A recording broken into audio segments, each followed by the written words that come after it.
printed, kita tak pernah chop songket tu, tidak. Chop songket kita adalah sejenis pastel, alright?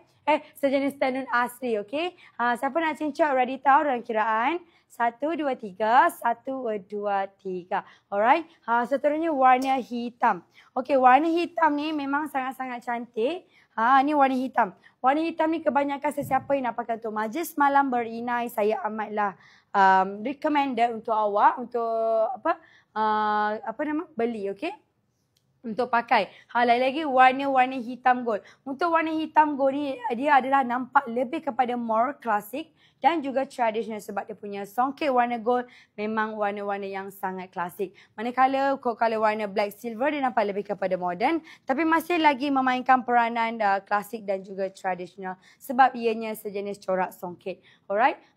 Songket kita bukan sejenis yang songket chop ataupun printed. Kita punya adalah sejenis tenun asli. Bahagian dalam kemasan jahitan